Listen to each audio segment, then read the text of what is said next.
ಶುಭೋದಯ ಮಕ್ಕಳೇ. ಪಾಠ 4 ಸುಳ್ಳು ಹೇಳಬಾರದು. ಸುಳ್ಳನ್ನು ಹೇಳಲೇಬಾರ್ದಲ್ವಾ ಯಾರೂ. ಇಲ್ಲಿ ಯಾರು ಸುಳ್ಳು ಹೇಳಿದ್ರು, ಅವರಿಗೆ ಹಿಂಗೆ ಗೊತ್ತಾಯಿತು ಸುಳ್ಳು ಹೇಳಬಾರ್ದು ಅಂತ ಅವ್ರ ತಾಯಿ ಹೇಳಿದ್ದು. ಅವಾಗಿಂದ ಅವರು ತಿದ್ಕೊಂಡ್ರು. ಅದನ್ನು ಯಾರು, ಯಾವ ಸಂದರ್ಭ ಅಂತ ನೋಡೋಣ.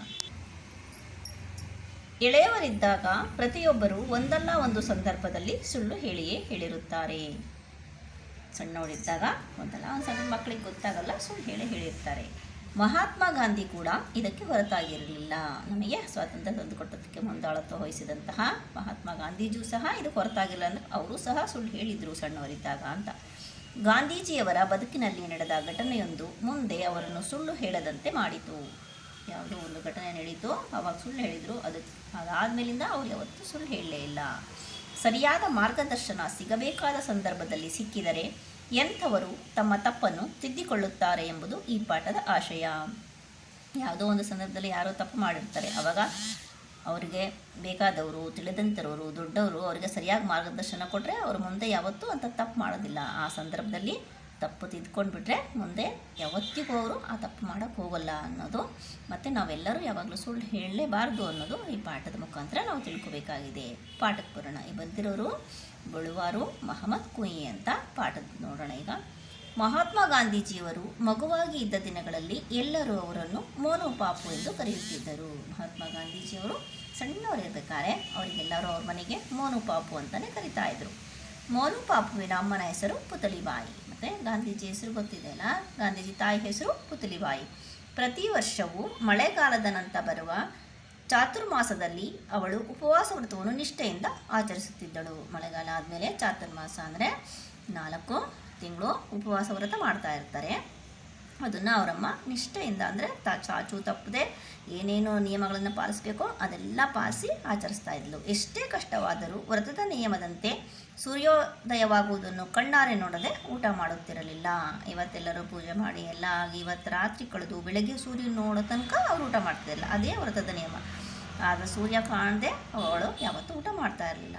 ಅಂತಹ ವ್ರತದ ದಿನಗಳಲ್ಲಿ ಅಮ್ಮ ಬೇಗನೆ ಊಟ ಮಾಡಬೇಕೆಂದು ಮೋನು ಪಾಪು ಆಸೆ ಪಡುತ್ತಿದ್ದನು. ಅವಳು ಹಿಂದಿನ ದಿವಸ ಪೂರ್ತಿ ಉಪವಾಸ ಇರ್ತಾಳಲ್ಲ, ಬೇಗ ಊಟ ಮಾಡಬೇಕು ಅಂತ ಎಲ್ಲ ಮಕ್ಕಳಿಗೂ ಅನಿಸುತ್ತಲ್ಲ, ಅಮ್ಮ ಊಟ ಮಾಡಬೇಕು, ಉಪವಾಸ ಇರಬಾರ್ದು ಅಂತ. ಅದೇ ಥರ ಗಾಂಧೀಜಿಗೂ ಅನ್ನಿಸ್ತು, ಆಸೆ ಪಡ್ತಾ ಇದ್ದ.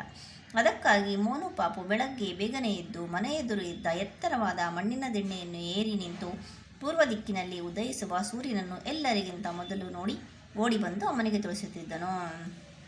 ವ್ರತ ಅದೇ ಮಾರನೇ ದಿವಸ ಬೆಳಗ್ಗೆ ಬೇಗ ಹೇಳ್ತಾನೆ, ಯಾಕಂದರೆ ಅಮ್ಮ ಬೇಗ ಊಟ ಮಾಡಬೇಕು ಅಂತ ಹೇಳ್ಬಿಟ್ಟು ಬೆಳಗ್ಗೆ ಎದ್ದು ಬೇಗ ಪೂರ್ವ ದಿಕ್ಕಿಗೆ ಹೋಗಿ ಮಣ್ಣಿನ ದಿಬ್ಬ ಅಂದರೆ ಎತ್ತರವಾಗಿ ಮಣ್ಣಿರುತ್ತೆ, ಅದ್ರ ಮೇಲೆ ಹತ್ತಿ ನಿಂತು ಪೂರ್ವ ದಿಕ್ಕಿಗೆ ಹುಟ್ತಾ ಇರೋ ಸೂರ್ಯನ ನೋಡಿ ಓಡಿ ಬಂದು ಅಮ್ಮನಿಗೆ ಹೇಳ್ತಿರ್ತಾನೆ, ಅಮ್ಮ ಸೂರ್ಯ ಹುಟ್ಟಿದ ಬೇಗ ನೋಡು ಅಂತೇಳಿ, ನೋಡಿ ಊಟ ಮಾಡು ಅಂತೇಳಿ.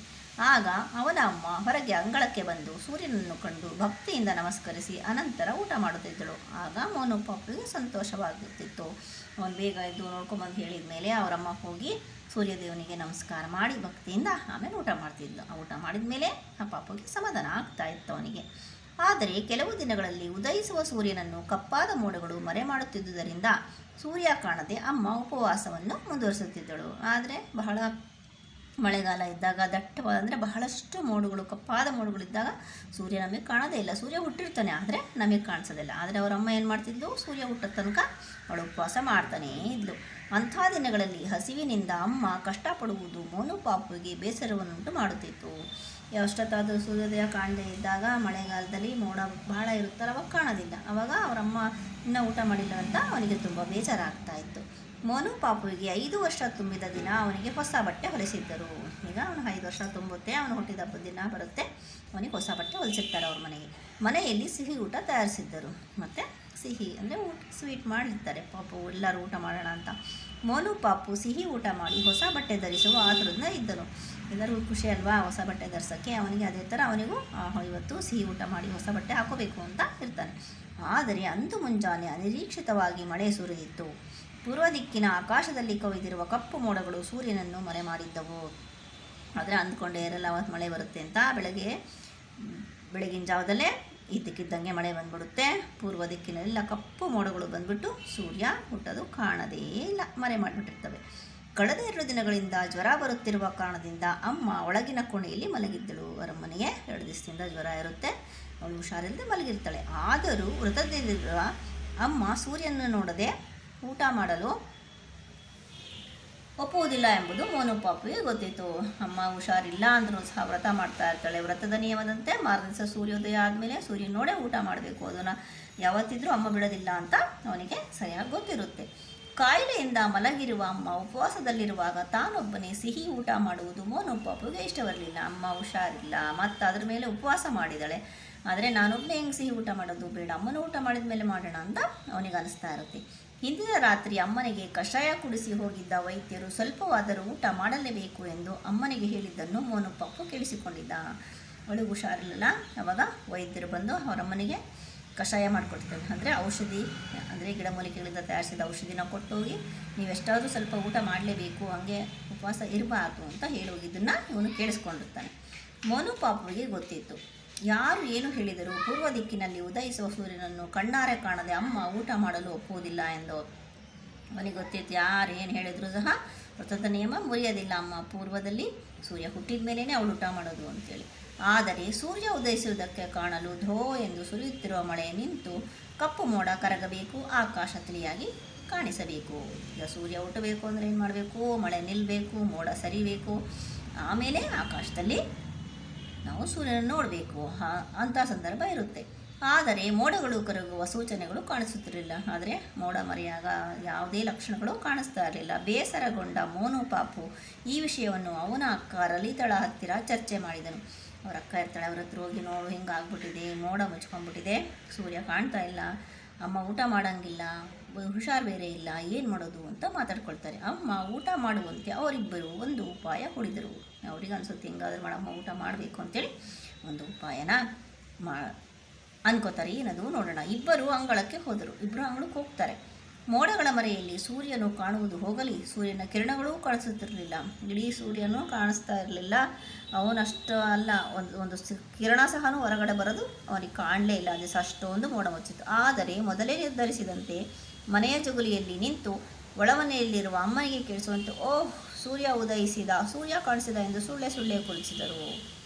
ಹೊರಗೆ ಬಂದು ಪೂರ್ವ ದಿಕ್ಕಿಗೆ ನೋಡ್ತಾರೆ. ಅಲ್ಲಿ ಪೂರ್ತಿ ಮೋಡ ಮುಚ್ಕೊಂಡ್ಬಿಟ್ಟಿರುತ್ತೆ, ಏನೂ ಸೂರ್ಯ ಕಾಣ್ತಾನೆ ಇರಲ್ಲ. ಆದ್ರೂ ಅವ್ರು ಹಂಗೆ ಅನ್ಕೊಂಡ್ಬಿಟ್ಟಿರ್ತಾರೆ, ಅಮ್ಮನಿಗೆ ಹೆಂಗಾರು ಊಟ ಮಾಡಿಸ್ಬಿಡು ಬೇಗ ಅಂತೇಳಿ. ಸೂರ್ಯ ಉದಯಿಸಿದ ಅಂತ ಇಬ್ಬರು ಸೂರ್ಯ ಕಾಣಿಸಿದ ಅಂತ ಸುಮ್ಮನೆ ಕೆಚ್ಕೊಂಡ್ಬಿಡ್ತಾರೆ. ಹಾಗೆಯೇ ಗಟ್ಟಿಯಾಗಿ ಹೇಳುತ್ತಾ ಒಳಗೆ ಓಡಿ ಹೋಗಿ ಅಮ್ಮನ ಎದುರು ನಿಂತು ಬಿಟ್ಟರು. ಸೂರ್ಯ ಕಂಡ ಅಂತೇಳಿ ಅವರ ಅಮ್ಮನ ಹತ್ರ ಹೋಗಿ ನಿಂತ್ಕೊತಾರೆ. ಅಮ್ಮನಿಗೆ ತನ್ನ ಮಕ್ಕಳು ಸುಳ್ಳು ಹೇಳುತ್ತಿದ್ದಾರೆ ಎಂದು ಗೊತ್ತಾಗಿಬಿಟ್ಟಿತ್ತು. ಅವ್ರು ಹೋಗಿ ನಿಂತ್ಕೊಂಡ ತಕ್ಷಣ ಅವ್ರು ಇರೋ ರೀತಿ ನೀತಿಗೆ ಮಾಡತಕ್ಕಂಥ ಹಾವಭಾವಗಳಿಗೆ ಅವಳಿಗೆ ಗೊತ್ತಾಗ್ಬಿಡುತ್ತೆ, ಇವರು ಸುಳ್ಳು ಹೇಳ್ತಾ ಇದ್ದಾರಂತೆ. ಕಪ್ಪು ಬಣ್ಣದ ದಟ್ಟ ಮೋಡಗಳ ಕವಿದಿರುವ ಮುಂಜಾನೆಯಲ್ಲಿ ಉದಯಿಸುತ್ತಿರುವ ಸೂರ್ಯನನ್ನು ಕಾಣಲು ಸಾಧ್ಯವಿಲ್ಲ ಎಂಬುದು ಅವಳಿಗೆ ಗೊತ್ತಿತ್ತು. ಅಷ್ಟೊಂದು ಕರಿ ಮೋಡಗಳಿದ್ದಾವೆ, ಮಳೆ ಸುರಿಸೋಕ್ಕೆ ರೆಡಿಯಾಗಿದ್ದಾವೆ, ಮಳೆನೂ ಬರ್ತಾ ಇದೆ. ಆ ಸಂದರ್ಭದಲ್ಲಿ ಸೂರ್ಯ ಕಾಣೋಕ್ಕೆ ಸಾಧ್ಯನೇ ಇಲ್ಲ ಅಂತ ಅವಳಿಗೂ ಗೊತ್ತಿತ್ತು. ತನ್ನ ಮಕ್ಕಳು ಸುಳ್ಳು ಹೇಳುತ್ತಿರುವುದನ್ನು ಕೇಳಿ ತುಂಬ ದುಃಖವಾಯಿತು. ನನ್ನ ಮಕ್ಕಳು ಸುಳ್ಳು ಹೇಳ್ತಾ ಇದ್ದಲ್ಲ ಅಂತ ಅವಳಿಗೆ ತುಂಬ ಬೇಸರ, ದುಃಖ ಆಗುತ್ತೆ. ಅಮ್ಮ ಮಲಗಿದ್ದಿನಿಂದಲೇ ತಲೆ ಎತ್ತಿ ತನ್ನ ಇಬ್ಬರು ಪುಟ್ಟ ಮಕ್ಕಳನ್ನು ಕೋಪದಿಂದ ದಿಟ್ಟಿಸಿ, ನೀವಿಬ್ಬರು ಉದಯಿಸುತ್ತಿರುವ ಸೂರ್ಯನನ್ನು ಕಂಡಿದ್ದು ನಿಜವೇ ಎಂದು ಪ್ರಶ್ನಿಸಿದಳು. ಅವಳು ತಲೆ ಎತ್ತಿ ನೋಡ್ತಾಳೆ. ಇಬ್ಬರು ಸಣ್ಣ ಮಕ್ಕಳನ್ನ ಭಾಳ ಕೋಪ ಬಂದ್ಬಿಡ್ತೇವೆ, ಸುಳ್ಳು ಹೇಳ್ತಿದ್ದಾರಲ್ಲ ಅಂತೇಳಿ. ನಿಜವಾಗ್ಲೂ ನೀವು ಸೂರ್ಯ ಹುಟ್ಟುತ್ತಾ ಇರೋದನ್ನು ನೋಡಿದ್ರಾ ಅಂತ ಕೇಳ್ತಾಳೆ. ಕಾಯಿಲೆಯಿಂದ ಮಲಗಿರುವ ಅಮ್ಮ ಊಟ ಮಾಡೋದು ತೀರಾ ಅಗತ್ಯ ಎಂದು ನಂಬಿದ್ದ ಅವರಿಗೆ ನಮ್ಮಮ್ಮ ಊಟ ಮಾಡಲೇಬೇಕು ಅಂತ ನಂಬಿದಂಥ ಮಕ್ಕಳು ಏನು ಮಾಡ್ತಾರೆ, ಇಬ್ಬರು ಮಕ್ಕಳು ಹೌದು ಎಂದು ಸುಳ್ಳು ಹೇಳಿಬಿಟ್ಟರು. ಅಮ್ಮ ಮತ್ತೆ ಕೇಳ್ತಾಳೆ, ನಿಜವಾಗ್ಲೂ ನೋಡಿದ್ರಾ ಅಂತ. ಆದ್ರೂ ಹೌದು ನೋಡೇ ಬಿಟ್ವಿ ಅಂತ ಮತ್ತೆ ಸುಳ್ಳು ಹೇಳ್ತಾರೆ. ಯಾಕಂದರೆ ಅವರಮ್ಮ ಊಟ ಮಾಡೋದು ಬೇಕಾಗಿರುತ್ತೆ, ಹುಷಾರಾಗೋದು ಬೇಕಾಗಿರುತ್ತೆ ಮಕ್ಕಳಿಗೆ. ತನ್ನ ಮಕ್ಕಳು ಮತ್ತೊಮ್ಮೆ ಸುಳ್ಳು ಹೇಳುತ್ತಿರುವುದನ್ನು ಕೇಳಿ ಅವಳಿಗೆ ಇನ್ನಷ್ಟು ದುಃಖ ಉಂಟಾಯಿತು. ಮೊದಲೇ ದುಃಖ ಆಗಿರುತ್ತೆ ಸುಳ್ಳು ಹೇಳಿದ್ದಾರೆ ಅಂತ, ಮತ್ತೂ ಕೇಳಿದ್ರೆ ಮತ್ತೂ ಸುಳ್ಳು ಹೇಳ್ಬಿಟ್ರಲ್ಲ ಅಂತ ಬಹಳನೇ ದುಃಖ ಆಗ್ಬಿಡುತ್ತೆ. ಅಮ್ಮ ನಿಧಾನವಾಗಿ ಮಂಚದಿಂದ ಎದ್ದು ಕುಳಿತಳು. ಅವಾಗ ಅವಳಿಗೆ ಹುಷಾರಿಲ್ಲ, ಆದ್ರೂ ನಿಧಾನವಾಗಿ ಎದ್ದು ಕೂತ್ಕೋತಾಳೆ. ಅನಂತರ ತನ್ನ ಬಲಗೈಯನ್ನು ಮುಂದಕ್ಕೆ ಚಾಚಿ, ನೋಡಿ ಮಕ್ಕಳೇ, ನಾನು ನನ್ನ ಬಲಗೈಯನ್ನು ಹೀಗೆ ಹಿಡಿದುಕೊಂಡು ಕಣ್ಣುಗಳನ್ನು ಮುಚ್ಚಿ ಕುಳಿತುಕೊಂಡಿರುತ್ತೇನೆ. ಸೂರ್ಯನನ್ನು ನೀವು ನೋಡಿದ್ದು ನಿಜವೇ ಆಗಿದ್ದರೆ ನನ್ನ ಕೈಯನ್ನು ನೀವು ನಿಮ್ಮ ಬಲಗೈಯಲ್ಲಿ ಮುಟ್ಟಬೇಕು. ಅವಳೆದ್ದು ಕೂತ್ಕೊಂಡು ಕೈ ಮುಂದೆ ಚಾಚಿ ಬಲಗೈಯನ್ನು ನಾನು ಇಟ್ಕೊಂಡು ಕೂತ್ಕೊಂಡಿರ್ತೀನಿ.